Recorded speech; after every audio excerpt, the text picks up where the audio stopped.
Bismillahirrahmanirrahim. Assalamualaikum warahmatullahi wabarakatuh.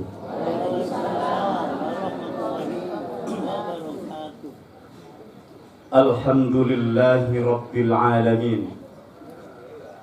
As-sami'ul alim, al-ghafurur rahim, al-qawiyyul matin, al-azizul jabbarul mutakabbir, alladzi lam yattakhidh walada wa lam yakul lahu syarikun fil mulk wa lam yakul lahu waliyyun minadh dhul wa khalaqa kulla syai'in wa qaddarahu taqdira. Allahumma salli ala Muhammad wa ala ali Muhammad kama sallaita ala Ibrahim wa ala ali Ibrahim wa barik ala Muhammad wa ala ali Muhammad kama barakta ala Ibrahim wa ala ali Ibrahim fil alamin innaka Hamidum Majid. Subhanaka la ilma lana illa ma 'allamtana innaka antal alimul hakim. Rabbi shrah li sadri wa yassir li amri wahlul 'uqdatam min lisani yafqahu qawli. Bapak Ibu yang dimuliakan oleh Allah Subhanahu wa taala, alhamdulillah di pagi hari ini kita diberikan oleh Allah Subhanahu wa taala kesehatan, tidak stroke, sehat, mampu melangkahkan kaki kita masing-masing di majelis yang mulia ini. Di luar sana, kalau kita perhatikan, orang lebih asik untuk goes. Orang lebih asik untuk sama-sama goes, kemudian nyari kuliner bareng-bareng. Nah, ini Masya Allah. Saya ke MBS ini mungkin kali ketiga, akan tetapi dahulu pertama dan kedua sebelum COVID tidak sebesar ini. Dulu masih ada masjid sama bangunan yang sebelah situ saja. Alhamdulillah, di pagi hari ini saya mendapatkan pemandangan yang sangat-sangat menyenangkan. Semangat saudara-saudara kita yang ada di Mojokerto, di Kutorejo ini memang semangat sebagaimana yang dahulu dimiliki oleh para sahabat. Dulu tatkala Rasulullah sallallahu alaihi wasallam pulang dari sebuah peperangan, tentunya membawa yang namanya ghanimah ataupun harta rampasan yang tidak sedikit. Maka tatkala datang waktu untuk pembagian ghanimah,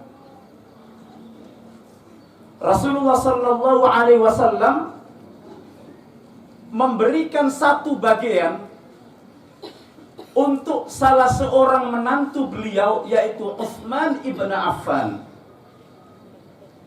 Padahal Utsman ibn Affan ini tidak ikut berperang, tidak ikut jihad, turun di medan perang untuk melawan orang-orang kafir.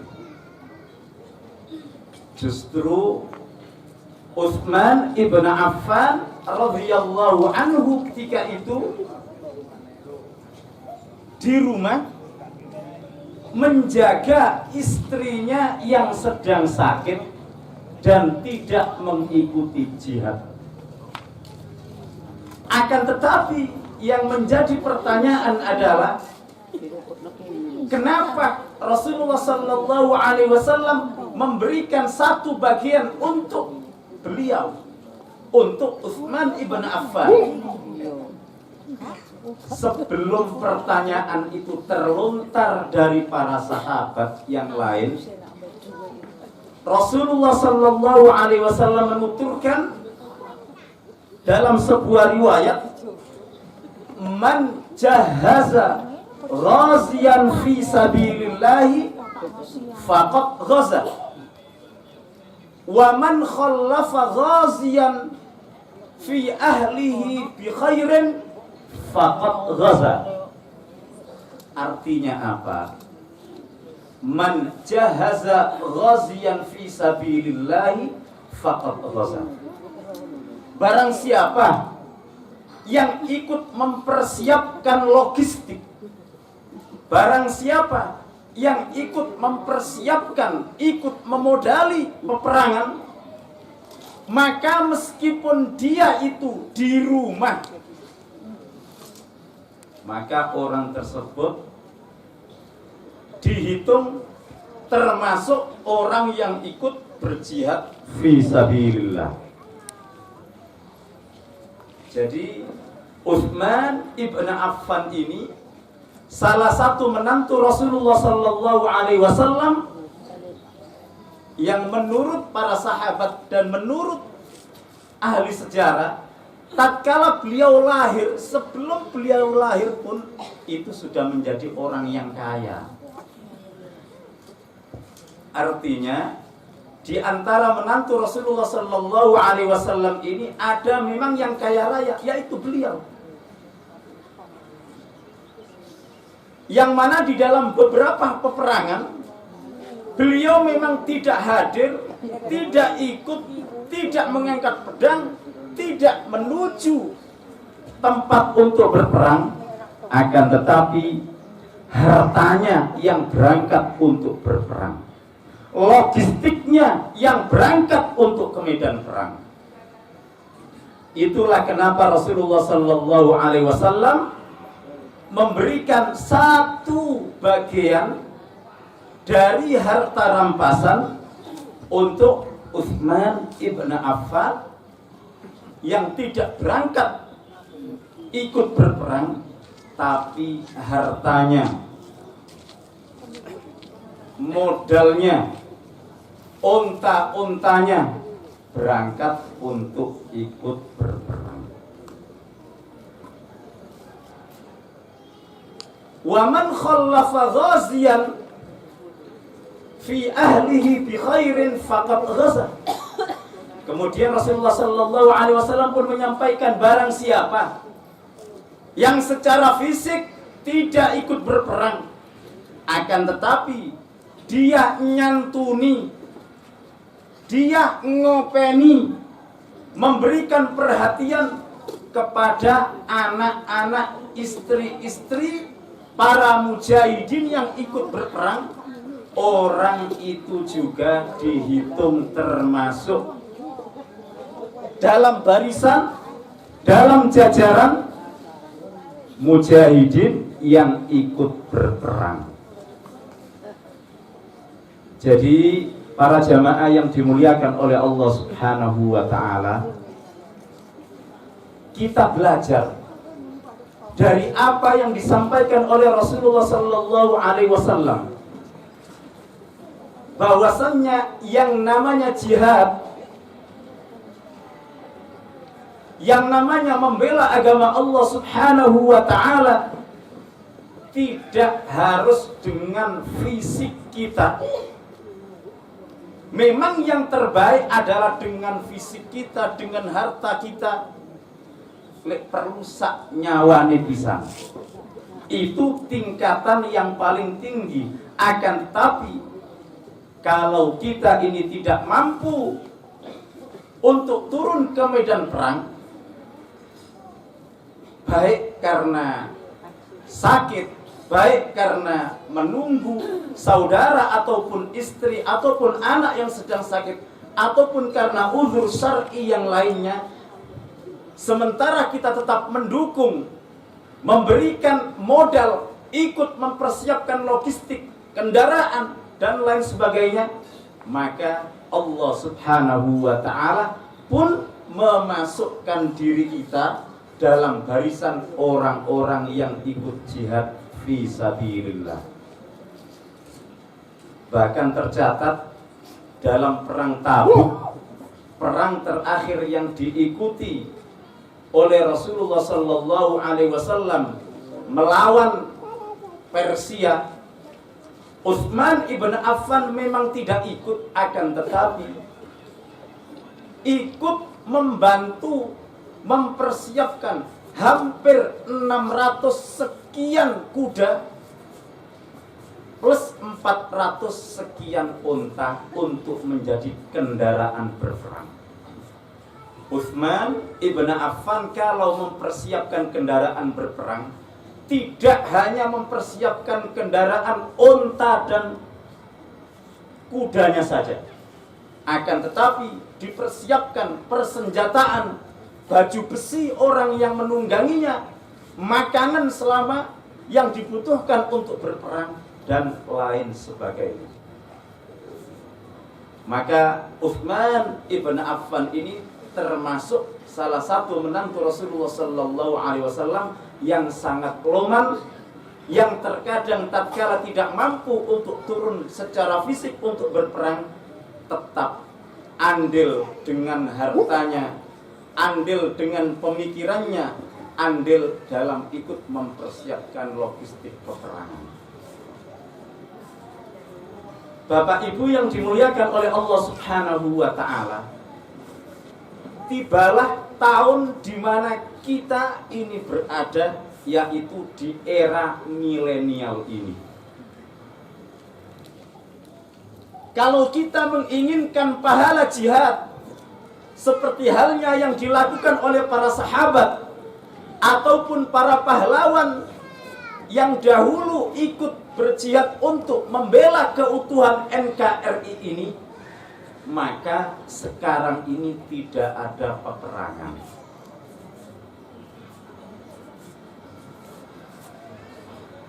Bagaimana supaya kita ini mendapatkan pahala yang sama, sementara tidak ada peperangan yang memfasilitasi kita untuk mendapatkan pahala perjuangan, pahala orang berjihad? Maka yang perlu kita lihat adalah jihad kita di era milenial ini adalah jihad ekonomi, jihad pendidikan, dan lain sebagainya. Lihatlah umur kemerdekaan negara yang kita berada di atasnya ini,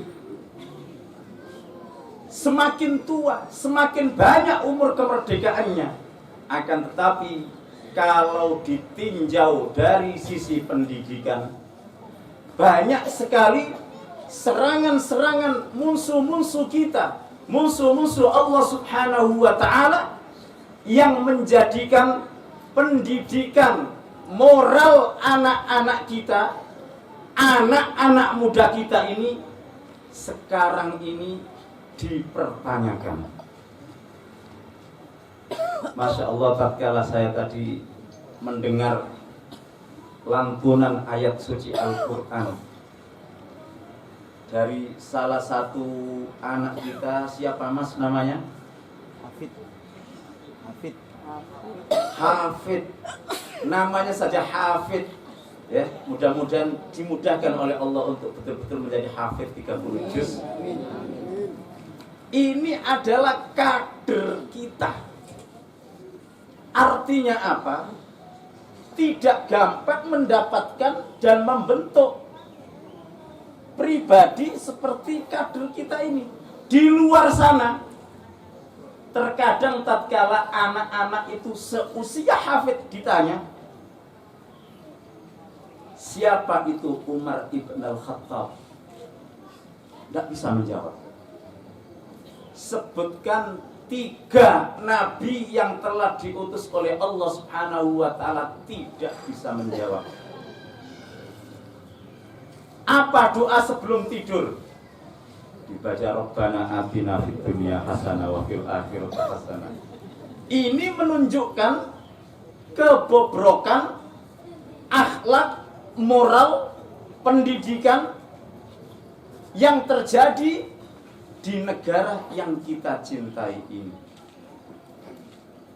Artinya, disinilah peluang kita untuk berjihad dalam medan pendidikan, untuk ikut mencerdaskan generasi muda kita, untuk ikut memperbaiki moral generasi muda kita, supaya kelak apa yang sudah kita bangun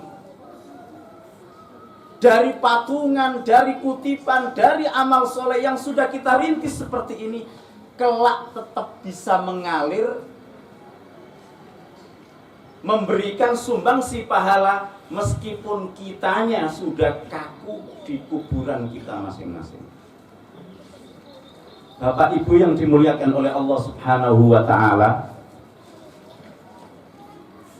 terus terang bangunan yang ada di sekeliling kita ini sumbangsi pemerintah ataupun iuran panjenengan? Iuran Swadaya jamaah. Artinya apa? Tatkala kita sedekah, tatkala kita infak, tatkala kita ikut berjasa di dalam membangun lembaga pendidikan, membangun masjid, kita berharap itu semuanya akan menjadi amal jariah kita, akan memberikan pahala yang terus mengalir meskipun kita dalam keadaan kaku di kuburan kita. Yang perlu diingat, kalau kita hanya membangun fisik saja, tidak memperhatikan siapa yang akan menghuni di dalam bangunan-bangunan yang telah kita bangun ini, maka yang dikhawatirkan adalah tatkala generasi muda kita ke depan secara pemikiran sudah kalah dengan para misionaris, mentalnya, akhlaknya sudah dijajah, dihancurkan oleh musuh-musuh Allah Subhanahu wa taala, maka tidak menutup kemungkinan amal usaha ataupun masjid ataupun lembaga pendidikan yang sudah kita rintis ini akan ditinggalkan oleh generasi muda kita. Na'udzubillahi min dzalik. Keadaan kita secara nasional ini terkadang tidak menentu. Banyak di antara yang menguasai republik kita ini anak cucu orang-orang yang berpaham komunis, yang dulu partai mereka PKI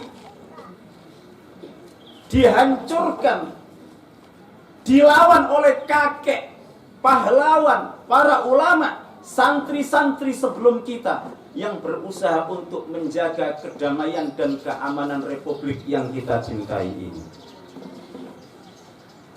Maksud saya, kalau kita membiarkan kebobrokan, kelalaian yang terjadi pada generasi muda kita, maka tidak menutup kemungkinan tatkala 15-20 tahun ke depan, kalau Indonesia ini sampai dikuasai oleh orang-orang komunis, maka tidak menutup kemungkinan MBS yang sudah kita rintis, pesantren-pesantren yang ada di republik ini, masjid-masjid yang sudah kita bangun, tidak menutup kemungkinan akan ditutup, akan disegel, seperti halnya yang terjadi di Uighur. Maka untuk melindungi amal jariah kita, apapun bentuknya, Yang harus kita perhatikan adalah jihad pendidikan, perjuangan melewati pendidikan untuk mencerdaskan, untuk memulihkan kembali akhlak anak-anak kita, generasi penerus masa depan kita. Saya kemarin di WA, katanya MBS Kutorjo ini mendapatkan titipan 3 anak yang 0 biayanya. Artinya kita yang hadir di tempat ini digugah untuk peduli, ikut bersama-sama menanggung beban biaya untuk anak dari saudara-saudara kita yang tidak mampu, yang dititipkan di MBS kita ini. Karena MBS ini yang membangun adalah panjenengan semuanya, berarti panjenengan harus ikut memikirkan kelangsungan berjalannya pendidikan, biaya pendidikan bagi anak-anak saudara-saudara kita yang tidak mampu, yang dititipkan ke MBS ini. Mudah-mudahan tatkala tahun 2002 dititipkan 3 orang mampu untuk membiayainya, mudah-mudahan 2025 meskipun dititipi 100 pun mampu untuk membiayainya. Siap Bapak Ibu? Insya Allah. Bapak Ibu yang dimuliakan oleh Allah Subhanahu wa ta'ala, jangan kita ini berpikir, Ustaz, itu kan bukan family, anak itu kan bukan anak kita. Enaknya saja orang lain beranak dititipkan kita, kita disuruh membiayai.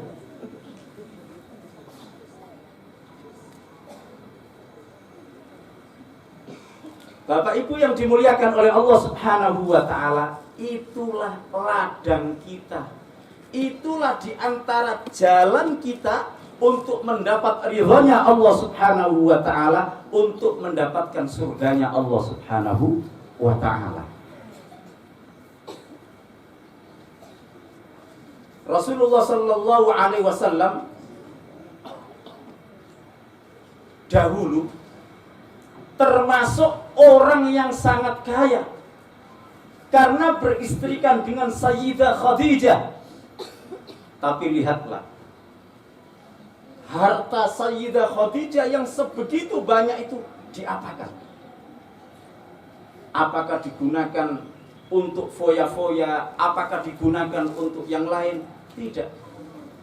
Rasulullah sallallahu alaihi wasallam mengajarkan kepada kita untuk menggunakan apapun yang telah dititipkan oleh Allah Subhanahu wa ta'ala dalam rumah kita, dalam tabungan kita, dalam jabatan kita, itu supaya kita gunakan sebagai fasilitas untuk mendapatkan ridhonya Allah Subhanahu wa ta'ala.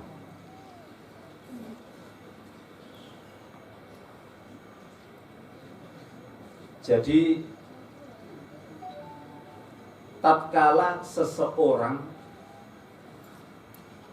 di awal tadi saya sebutkan, tidak ikut berjihad tapi dengan sumbangsinya berupa harta, dihitung sebagai orang yang ikut berjihad, diberikan pahala sama dengan orang yang berjihad, diberikan bagian sama dengan orang yang berjihad, maka orang yang berjihad dalam ranah, dalam lapangan pendidikan pun sedemikian rupa. Artinya kalau kita ini hari ini kita tidak mampu untuk menghafalkan Al-Quran karena umur kita sudah 60-75 tahun, bukan berarti kita kehilangan kesempatan untuk mendapatkan pahala seorang hafid Al-Quran. Jenengan tidak mampu menghafal Al-Quran 30 juz, tapi bersedia untuk memotivasi, membiayai anak-anak kita untuk menghafalkan Al-Quran 30 juz, jenengan mendapatkan pahalanya seorang hafid 30 juz tanpa harus mengurangi pahala anak yang panjenengan biayai.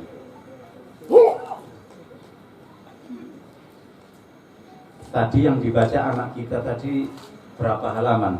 Berapa halaman, Fit? 2? Berapa halaman? Kita tidak bisa membayangkan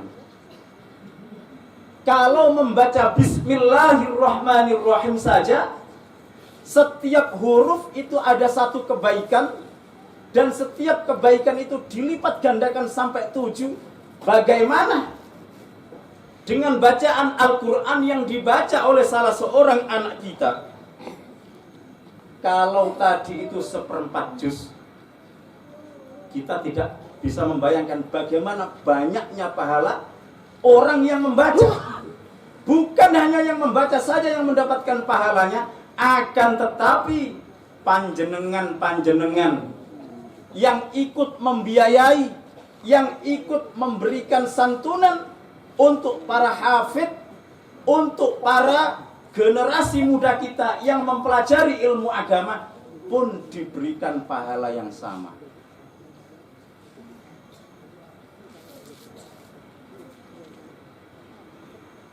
Misalkan yang membaca Al-Quran tadi itu selesai hafalannya 30 juz, kemudian melanjutkan ke Madinah, amin,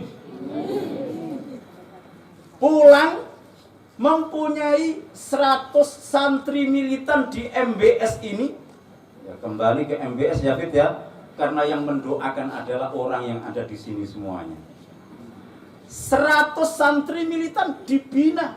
Setiap saat 100 ini menjadi hafid, mendirikan pesantren, mendirikan geria Al-Quran dan lain sebagainya. Coba, pahalanya tetap mengalir dari satu orang ke murid 100 yang diajarkan. Setiap dari 100 ini mempunyai pesantren, mempunyai murid, mempunyai binaan. Selama itulah pahala orang yang membiayai pendidikan, orang yang membiayai para hufad, para santri yang mondok, itu tetap mendapatkan pahalanya. Berbeda kalau panjenengan ini infaknya misalkan dalam bentuk makanan, udah makanan habis dimakan selesai. Tapi kalau kita sedekah kita, infak kita, kita salurkan dalam bentuk pemberian beasiswa untuk para penuntut ilmu, itulah amal jariah yang tidak akan pernah ada putusnya. Bukankah Rasulullah Sallallahu Alaihi Wasallam pernah bersabda, ada 3 perkara yang tidak pernah putus meskipun orangnya sudah meninggal, di antaranya adalah shadaqatun jariyatun,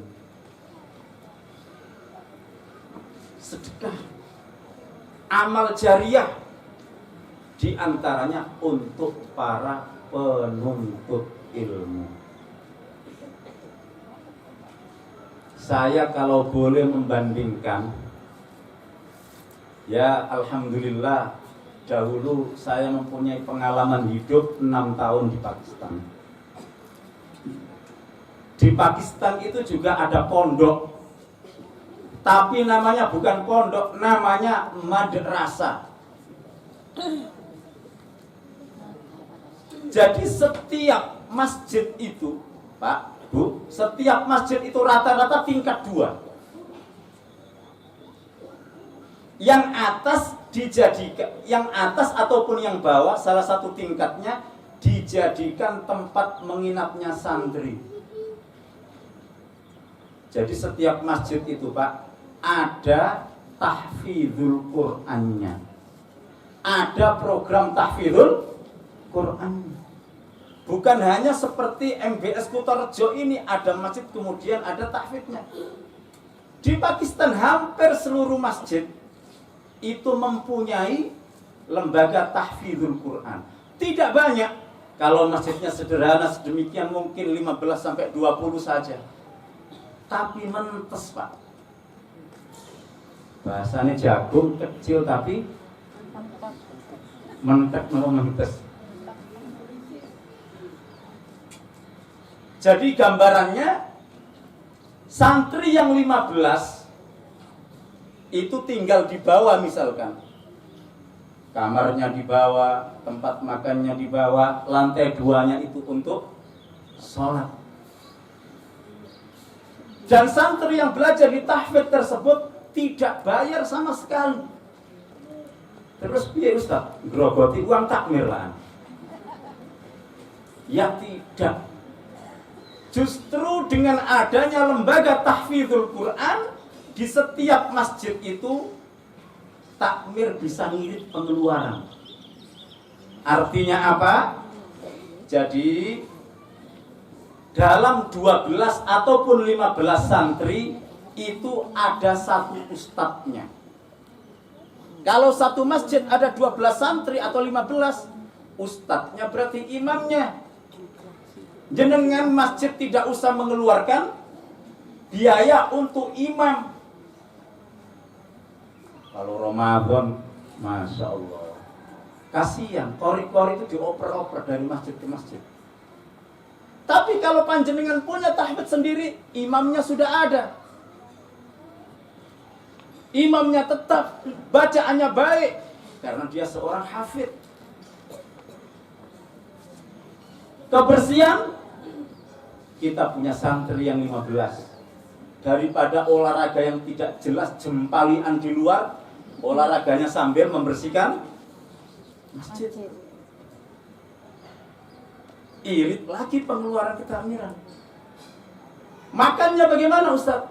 Makannya itu kalau dahulu di Pakistan itu masyarakat sekitar masjid itu yang menanggung makanannya. Bu, jenengan kan sering buang nasi sisa gitu. Itu karena masaknya kebanyakan atau karena suami sering makan di warung Padang di luar rumah? Terkadang setiap rumah itu pagi hari mendapatkan nasi itu berlebih, lauk juga berlebih.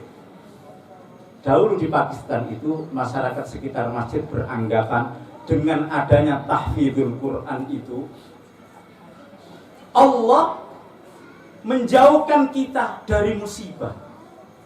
Artinya adanya orang yang menghafalkan Al-Quran itu memberikan efek energi positif kepada masyarakat sekitar. Sehingga masyarakat sekitar itu berbondong-bondong setiap hari hanya menyediakan bahasa kita satu bungkus nasi. Setiap rumah loh, Pak. Jenengan kan kalau beli ayam sekilo terkadang lebih 1 potong, 2 potong. Itu sebetulnya kalau dikoordinir itu bisa untuk membiayai anak-anak kita. Jadi dulu kan makannya itu roti. Kalau di mana? Di Pakistan itu roti gimana Ustaz? Enak ya? Ya roti kayak bungkusnya kebab itu, yang tawar. Bukan roti dalam bahasanya orang Indonesia kayak bluder dan lain sebagainya, tidak. Jadi kita masyarakat di sana itu makannya roti.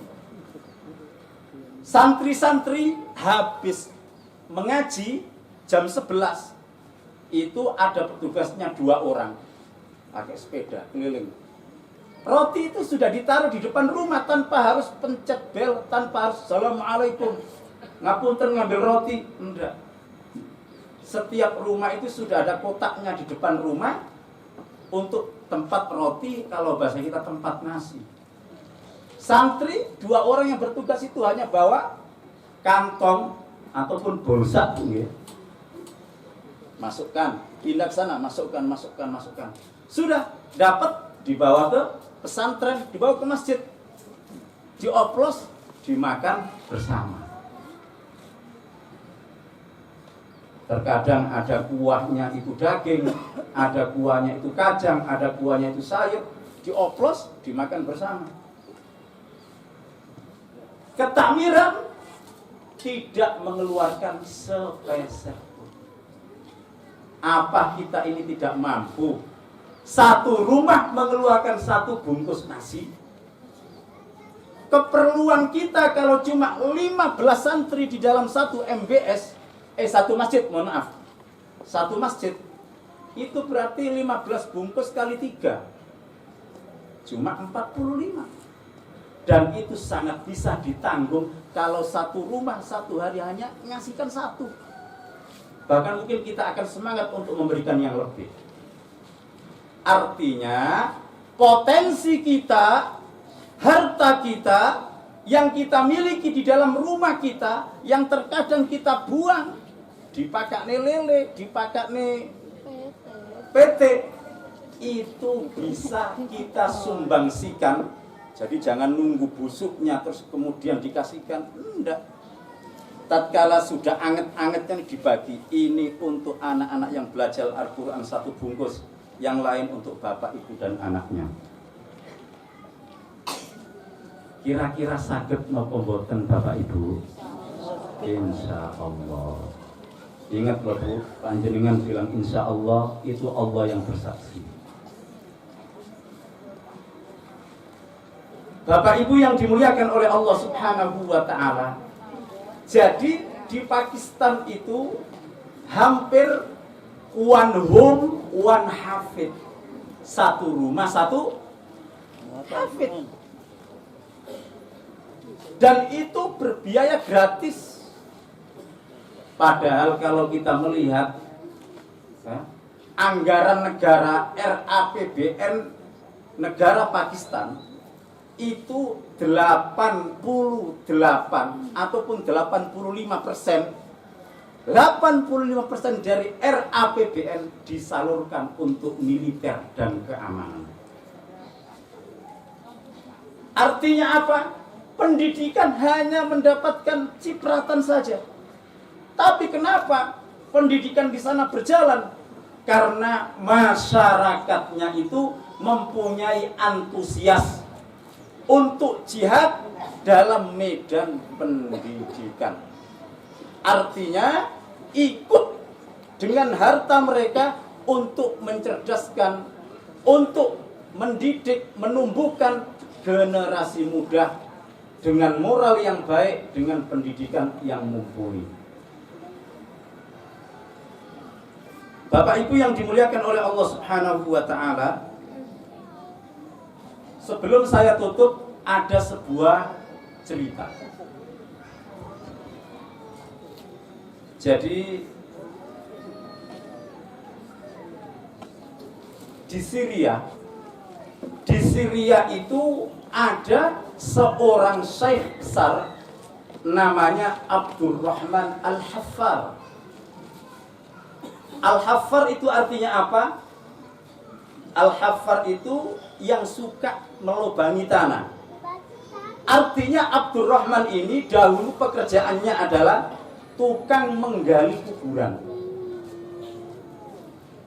Jadi sebelum dia di usia yang ke-45 atau usia 50 taubat mencari ilmu, sebelumnya di usia 45 ke bawah itu kerjaannya adalah menggali kuburan.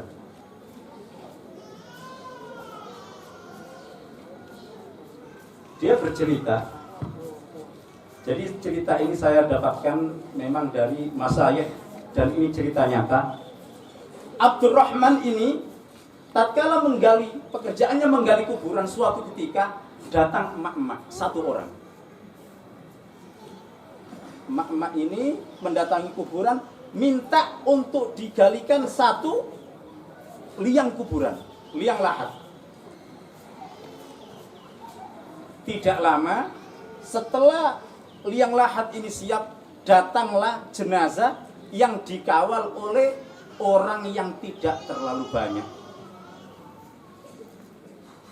tatkala jenazah ini diturunkan, kemudian Abdurrahman sama temannya 3 orang itu berada di dalam liang kubur, itu nampani jenazah yang akan dikuburkan. Abdurrahman ini satu-satunya di antara 3 tukang gali kubur yang diperlihatkan oleh Allah Subhanahu wa ta'ala. Dia melihat tatkala jenazah ini ditaruh di dalam liang kubur, dia melihat liang kubur terbuka di belakang sana taman-taman surga. Artinya di sana ada bangunan, ada taman yang sangat indah. Kemudian datang 2 orang yang tampan berkuda membawa jenazah yang ada. Abdurrahman pingsan. 2 yang lain ini tidak melihat apa-apa. Tatkala sudah selesai, Abdurrahman ini sadar, kemudian ditanya, kenapa kamu pakai acara pingsan segala macam di liang lahat? Dia cerita bahwasannya saya tadi melihat tatkala jenazah itu ditaruh, langsung terbuka di sana ada taman-taman surga, dan jenazah itu langsung dibawa oleh 2 orang. 2 temannya ini mengatakan, nggak usah diikuti Bu, ini paling halusinasi saja katanya. Abdurrahman dianggap berbohong. Sudah. Peristiwa itu sudah terjadi, kemudian berlanjut berhari-hari. Setelah beberapa bulan kemudian, wanita yang sama datang ke pemakaman yang sama, menemui Abdurrahman sama teman-temannya, meminta untuk digalikan 1 liang lahat. Liang lahat sudah digali, liang lahat sudah siap. Datanglah jenazah sebagaimana sebelumnya, yang dahulu beberapa bulan yang lalu jenazah ini diantarkan orang yang sangat sedikit. Terjadi hal yang sama tatkala Abdurrahman nampani jenazah itu di dalam liang lahat, terbuka di sana. Hanya Abdurrahman yang melihat. Hanya Abdurrahman yang diperlihatkan oleh Allah Subhanahu wa ta'ala pemandangan itu. Terbuka yang namanya taman-taman surga. Jenazah itu dibawa oleh 2 orang pemuda yang tampan yang berkuda. Tapi Abdurrahman kali ini tidak pingsan. Akhirnya Abdurrahman ini sesudah menunaikan kewajibannya menutup kuburan semuanya, ibu yang minta tadi pulang dikejarlah sama Abdurrahman, diikuti dari belakang. Akhirnya masuklah ke rumahnya. Sebelum masuk ke rumahnya, Abdurrahman mengucapkan salam, ibu ini keluar. Ditanya, Bu, ibu ini sebetulnya siapa? Minta saya untuk menggali kuburan, kemudian ada 2 jenazah. Sebetulnya jenazah itu siapa, Bu? Jenazah itu adalah yang pertama, yang dahulu, yang kamu ikut menguburkannya, itu adalah anak kedua saya. Meninggal, dia seorang penuntut ilmu, dia seorang mahasiswa ataupun santri. Yang tadi, yang barusan tadi, itu anak saya yang pertama. Dia tukang kayu, tapi dari tukang kayunya inilah dia istiqomah untuk membiayai adiknya yang menuntut ilmu. Memangnya kenapa? Barulah Abdurrahman ini bercerita. Saya waktu pemakaman yang pertama pingsan, pemakaman yang kedua tidak pingsan. Yang saya lihat sama-sama kejadian yang sama. Tatkala jenazah anak ibu ini dimakamkan, kami melihat, saya sendiri yang melihat, di sana terbuka pintu-pintu, di sana terbuka taman-taman surga, dan jenazah anak panjenengan langsung dibawa oleh 2 orang yang berkuda. Sama anak pertama, sama anak yang kedua. Para jamaah yang dimuliakan oleh Allah Subhanahu wa taala, ini artinya orang yang belajar, orang yang memondokkan anaknya. Jadi anak itu dalam keadaan belajar, dalam keadaan menuntut ilmu, itu dalam jalan yang benar dan mendapatkan keutamaan jaminan surga oleh Allah Subhanahu wa taala bila anak itu meninggal tatkala menuntut ilmu. Pelajaran yang kedua, hal yang sama diberikan kepada orang yang membiayai para santri, yang membiayai orang yang menuntut ilmu, diberikan pahala sama dengan orang yang menuntut ilmu. Kalau tadi dijemput oleh malaikat, dibawa langsung, sama. Jenazah yang kedua, tukang kayu yang membiayai adiknya, itu pun diberikan pahala yang sama, diberikan keutamaan di sisi Allah Subhanahu wa taala. Maka Bapak Ibu yang dimuliakan oleh Allah Subhanahu wa taala, kalau kita hari ini mampu menyekolahkan, mengkuliahkan, memondokkan anak-anak kita, jangan gerundel tatkala anak kita itu membutuhkan biaya pendidikan. Biaya pendidikan memang terkadang meninggi, Ibu, Bapak sekalian. Tapi itu adalah bukan kita ngasih terus hilang. Kalau kita ngasih sadar diri, ini untuk biaya pendidikan, ini jihad fisabilillah, ini untuk anak kita, itu pun dicatat di sisi Allah Subhanahu wa taala. Maka kalau ada lebihnya, sesudah kita ini bisa menyekolahkan anak kita, memondokkan anak kita, ayo kita ini ikut meringankan beban orang lain dengan ikut membiayai anak-anak mereka untuk mondok, untuk nyantri, untuk kuliah. Mudah-mudahan apa yang kita berikan kepada anak-anak yang tidak mampu, anak-anak yang berprestasi, itu menjadi amal jariah kita.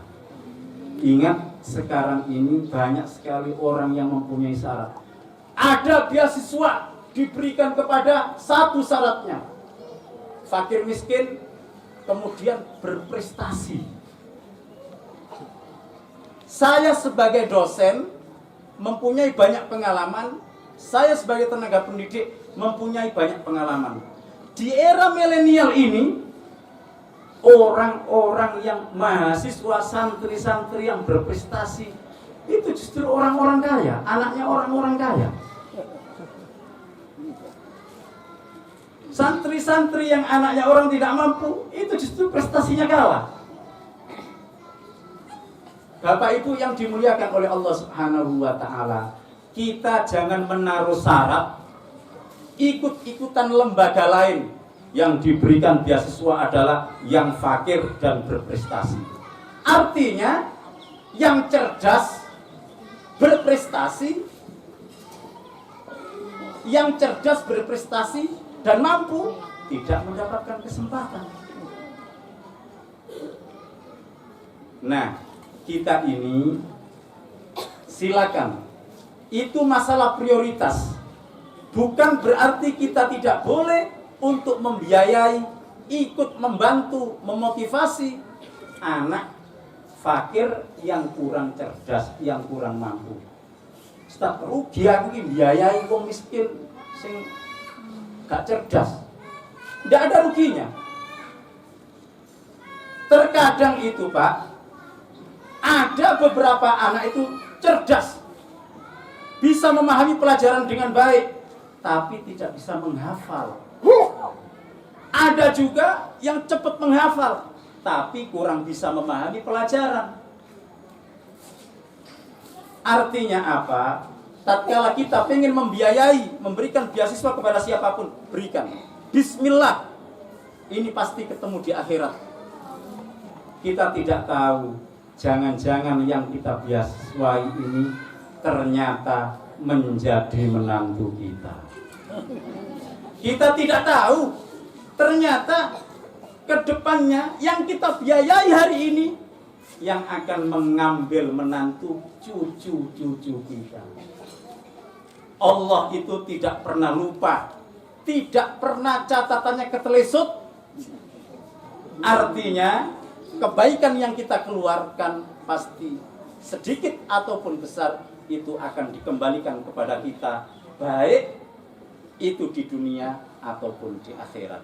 Mudah-mudahan yang sedikit ini ada manfaatnya, dapat menjadi motivasi dan renungan kita bersama dalam berjihad di lapangan pendidikan ini, dan mudah-mudahan itu semuanya dapat kita gunakan untuk mendapatkan ridho dan surganya Allah Subhanahu wa ta'ala.